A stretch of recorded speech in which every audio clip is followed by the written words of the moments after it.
Nous allons accueillir donc cette fois-ci un grand producteur manager. C'est un jeune qui fait aussi la fierté du bleu, jaune, rouge du pays de Toumaï parce qu'il est simplement un amoureux, un mordu de la musique. Et il a donc choisi de se lancer dans le milieu du showbiz. Et en ce moment, il produit à lui seul au moins 3 de nos artistes qui sont ici avec nous. Mesdames, Mesdemoiselles et Messieurs, chers téléspectateurs, applaudissons pour accueillir le boss de Homeland Empire, Kande Jete. Et nous allons aussi, mon micro, nous allons aussi accueillir donc Geneviève qui vient de chanter et qui a son projet Kelou. Elle va partager avec nous. Geneviève, prends place et j'espère que ton micro est allumé. D'accord.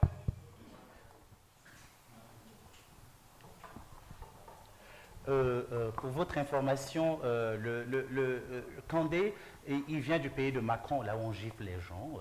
Voilà. Alors on va essayer. Je peux essayer de te gifler, voir? Non, quand même pas, quand même pas. Non, mais là-bas on gifle et puis ça fait rien, quoi. Non, non, non, juste un check. Kandé Jeter, merci d'être des nôtres. Tu es donc le promoteur de ce label Homeland Empire. J'espère que Patricia ne m'en voudra pas parce qu'elle dit qu'il faut bien prononcer en anglais. Ça se prononce comment exactement? Homeland Empire. Ouais, donc ça va. Et quand c'est une femme qui prononce, il faut dire Homeland Empire. Ça, c'est pour vous là-bas.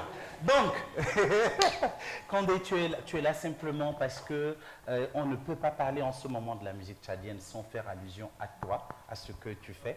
Alors, partage avec nous cette expérience de Homeland. Comment ça a commencé et comment tu en es arrivé là? En fait, c'est simple. Avant, je faisais de la musique. J'étais un rappeur, mais j'étais un très mauvais rappeur. D'accord. Et je me suis rendu compte que ma place était mieux en fait derrière, dans tout ce qui se passe dans le background. Et c'est pour ça que j'ai décidé en fait de me mettre dans ce rôle de producteur et manager pour pouvoir cibler des artistes qui étaient beaucoup plus talentueux et les mettre en avant.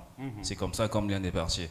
Malheureusement, aujourd'hui, on voit que tout le monde veut devenir artiste, mais tout le monde n'est pas fait pour être artiste. On peut devenir photographe, on peut devenir réalisateur, on peut devenir animateur, on peut devenir coach, on peut devenir directeur artistique. Je comprends, alors et c'est pourquoi pour tu me ça. barres depuis que je t'ai dit il faut me manager, au lieu de me dire simplement Clément, tu n'as pas les talents pour être un artiste, là tu me tournes en bourrique et puis voilà quoi. Hein? Non, rien à voir. Mais voilà un peu d'où c'est parti. Alors aujourd'hui, comme je l'ai annoncé, tu fais énormément pour l'industrie musicale tchadienne et tu as à ton actif au moins 3, sinon 2 artistes dans ton label, c'est ça? J'ai 4 artistes dans mon label. J'en ai 3 en production et 1 en management. D'accord. C'est lesquels si tu peux les citer? En production, il y a King Vlad, il y a Obidji qui est présent, John Chris qui est présent aussi. Et en management, il y a le sale gosse, Vogue, le sale gosse qui est là. Alors, comment ça se passe avec ta petite team? Bah écoutez, c'est comme dans une entreprise, hein. Il y a des jours où tout se passe très bien, il y a des jours où ça se passe moins bien. Après, on a cet avantage de pouvoir discuter beaucoup entre nous et au final, on s'entend très bien. Ça fait un peu plus d'1 an que je travaille avec OBG maintenant. C'était un challenge parce que tout le monde m'a dit qu'on ne fera pas un seul mois ensemble et aujourd'hui, ça fait plus d'1 an qu'on travaille ensemble, donc c'est une grande satisfaction. Et t'as dit ça, non? Tout le monde m'a dit ça au Tchad et aujourd'hui, on est toujours là et on continue de travailler. Donc, Non, mais peut-être que tu n'as pas dit aux gens que peut-être que depuis que tu es avec OBG, tu es devenu un grand consommateur de Doliprane. Peut-être il faut préciser ça, quoi. Non, vous savez, après, c'est une question d'alchimie et de communication, je pense. Mais oui, il donne beaucoup des mots de tête, mais on continue de travailler et puis c'est comme ça.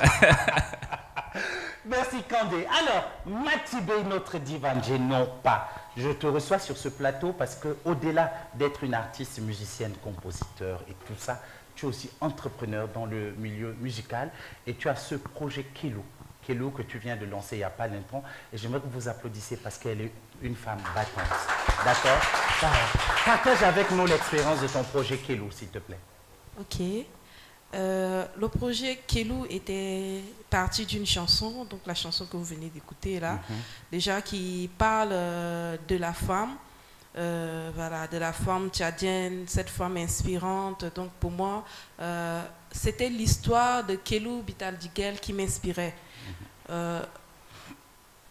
je voyais en elle quelque chose que toutes les femmes tchadiennes devaient voir et se mettre à se battre. Pour moi, elle était une femme entreprenante parce que c'était une femme vendeuse de lait sortie de nulle part, mais aujourd'hui, on la voit sur toutes les seaux, tous les papiers de la République du Tchad, son image a voyagé partout.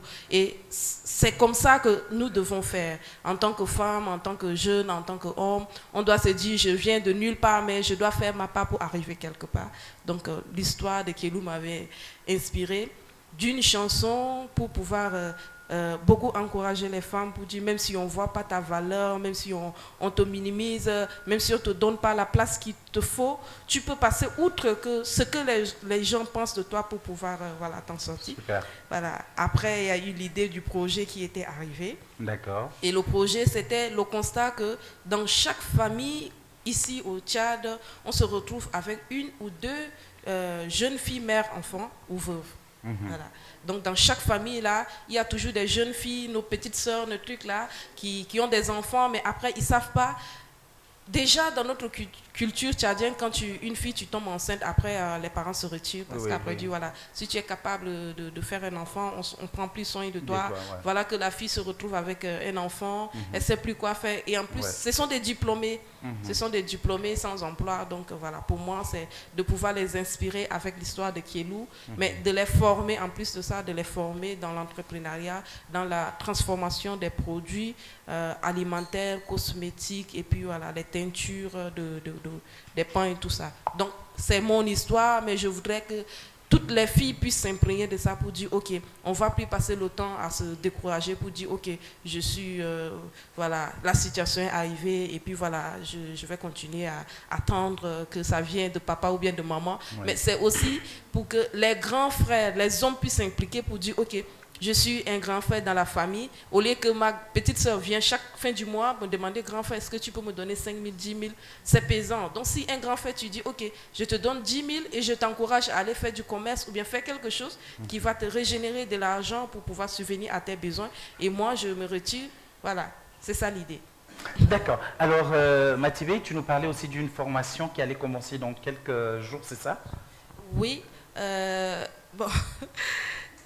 Les gens disent souvent que à toi seul tu as plusieurs projets parce que je dors pas, je dors suffisamment pas. Donc il y a toujours des idées qui arrivent et pour moi, durant ma carrière, j'ai eu à rencontrer des gens, j'ai eu des gens qui m'ont voilà, donné leur savoir-faire, que ce soit en musique, que ce soit en écriture musicale. Et pour moi, je me suis dit, pourquoi ne pas transmettre cela?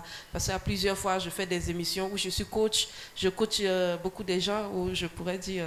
j'ai coaché quelques-uns aussi qui sont là.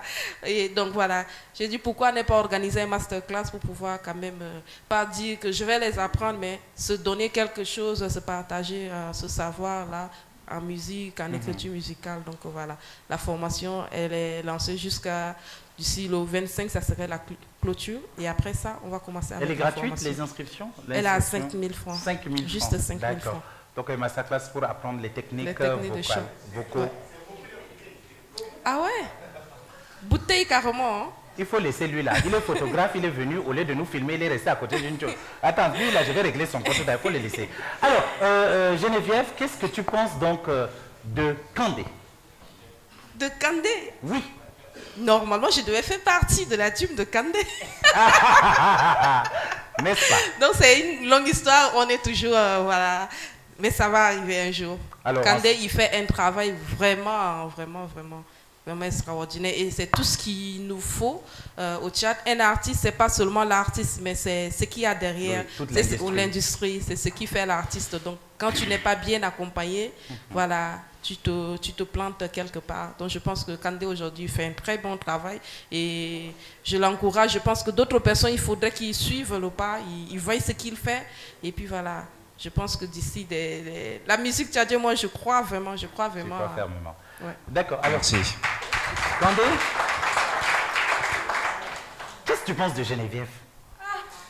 Je pourrais dire beaucoup de choses. Est-ce que tu me demandes d'apporter un jugement sur la personne ou bien sur l'artiste? En tout cas, c'est quelqu'un que j'apprécie beaucoup. Oui. Et j'écoute aussi beaucoup Geneviève et j'aime beaucoup ce qu'elle fait. Elle a une voix magnifique. Et elle est magnifique. Merci pour ton honnêteté. Alors, Kandé, en cette fête de la musique 21 juin, quels seraient tes vœux ou simplement quel serait ton message à l'endroit donc de tous les artistes, de tous les acteurs de la musique tchadienne? En fait, il y a un tabou dans la musique tchadienne, mais mon réel vœu, c'est que tous les artistes puissent s'épanouir financièrement et musicalement aussi. On n'aime pas trop parler d'argent dans la musique, mais il faut parler de l'argent. La musique, c'est un travail comme un médecin ou autre, donc je souhaite aux artistes de pouvoir s'épanouir financièrement et musicalement. Et passer tous une bonne fête en tout cas. Merci. Et Geneviève, ton message? Mon message, comme je l'ai dit tout à l'heure, la musique et la culture tchadienne, j'y crois vraiment que ça prend et ça va déjà au-delà. Donc voilà, il faudrait que nous les artistes soyons prêts quand ça va exploser. Voilà, il faut qu'on soit prêts à saisir cette occasion-là. Et je dis aux gens toujours que vous nous encouragez pas, mais vous serez fiers de nous un jour lorsqu'on va arriver. Oh yeah. Voilà. Merci Kandé, merci Geneviève. Merci. On va applaudir pour les raccompagner Merci à leur beaucoup. place.